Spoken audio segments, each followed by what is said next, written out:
Hello everyone, and welcome to our sleep lecture channel. Today, we're going to tackle a topic that is deeply serious and incredibly important: the connection between sleep and the tragic issue of missing children. Now, you might be wondering, what does a sleep channel have to do with this? The link is more direct and powerful than you might imagine. When a child goes missing, the entire family is plunged into a state of unimaginable stress, anxiety, and grief. This emotional turmoil completely shatters their ability to sleep. The nights become a time of heightened fear and worry, replaying scenarios and clinging to hope. Sleep deprivation in this context isn't just about feeling tired. It's a profound psychological and physiological assault on parents and siblings who are already enduring the worst nightmare of their lives. For parents of a missing child, the bed, which should be a place of rest, transforms into a battleground.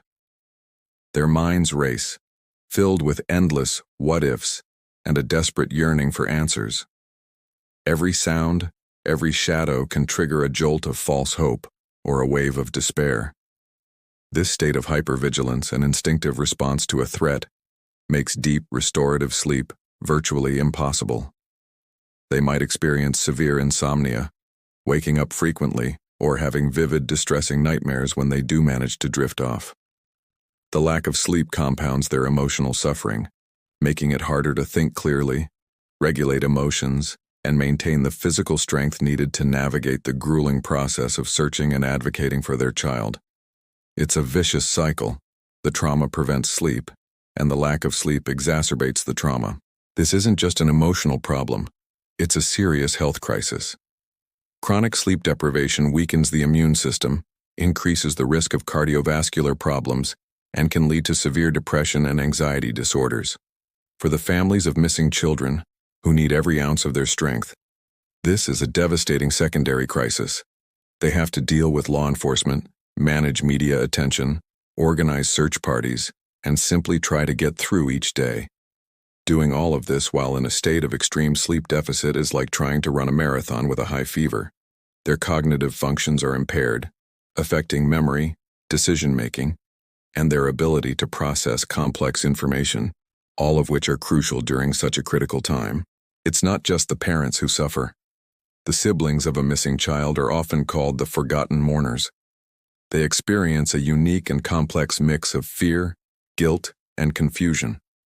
Their sense of security is shattered. A young child might suddenly become afraid to sleep alone, terrified that they too might disappear in the night. They might have nightmares about their sibling or develop new sleep-related behaviors like sleepwalking or talking in their sleep. Older siblings might feel a heavy sense of responsibility or guilt, and their sleep can be plagued by worry for both their missing sibling and their distressed parents. Their academic performance can plummet, and their social relationships can suffer, all stemming from the foundational disruption of their family's safety and their own inability to find peace at night.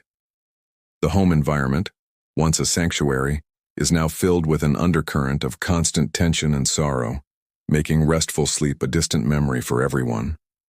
So what can be done? While nothing can truly bring peace until a child is found, there are strategies that can help families manage the severe sleep disruption. It's vital for them to receive professional psychological support. Therapists specializing in trauma can provide coping mechanisms to manage the overwhelming anxiety that keeps them awake. Techniques like cognitive behavioral therapy for insomnia, or CBTI, can help reframe negative thought patterns about sleep. Mindfulness and meditation practices can also be incredibly helpful. Guided meditation specifically designed for trauma and anxiety can help calm the nervous system, making it easier to fall asleep, even if it's just for a few hours. Creating a structured, calming bedtime routine as much as possible can signal to the body and mind that it's time to try and rest. This could be something as simple as drinking a warm, non-caffeinated beverage and listening to gentle music. Community support is another critical piece of the puzzle. Friends, extended family, and community members can help by taking on practical tasks to lighten the load on the immediate family. Cooking meals, helping with household chores, or coordinating search efforts can free up precious time and mental energy for the parents, potentially creating small windows of opportunity for rest.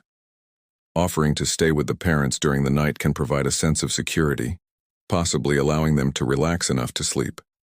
It's about creating a supportive web that helps hold the family together and ensures they are not facing this ordeal alone. Support groups, both online and in person, where they can connect with other families who have gone through similar experiences, can also be a lifeline. Knowing they are not alone in their sleepless nights can reduce feelings of isolation and provide a space to share coping strategies. For siblings, it's crucial to provide them with age-appropriate information and reassurance.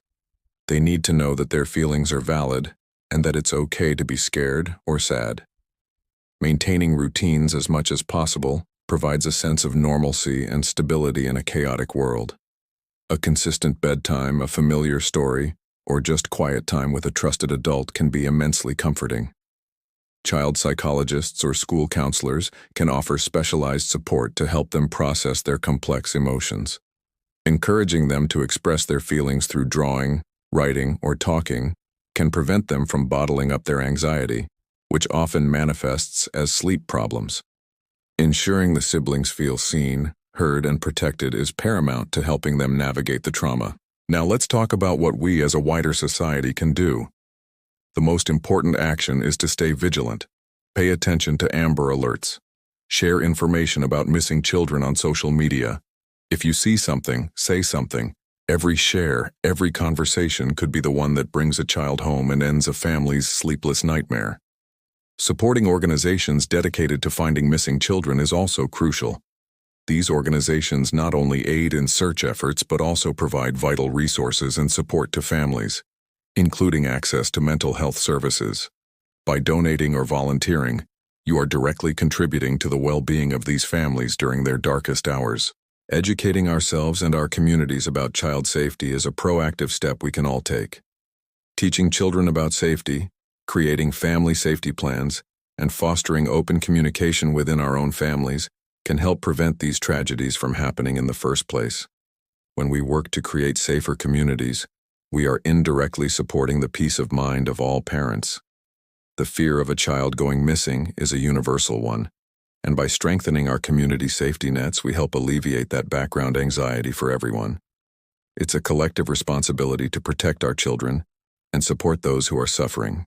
In conclusion, the link between missing children and sleep is a profound and painful one. The absence of sleep is a direct reflection of the absence of peace, security, and hope. For the families affected, the long, dark nights are a constant, torturous reminder of their loss and their fear. As a community, our role is to wrap our arms around these families, offering practical emotional and psychological support to help them endure the unendurable. And most importantly, we must never stop looking, never stop sharing, and never stop hoping until every missing child is brought home. Only then can their families finally begin to heal and eventually find their way back to a peaceful night's sleep. If you or someone you know is affected by this issue, please reach out to organizations like the National Center for Missing and Exploited Children. They provide resources and support for families. If you are struggling with your mental health, please contact a crisis hotline or a mental health professional. You are not alone. Thank you for listening. Please stay safe and take care of one another.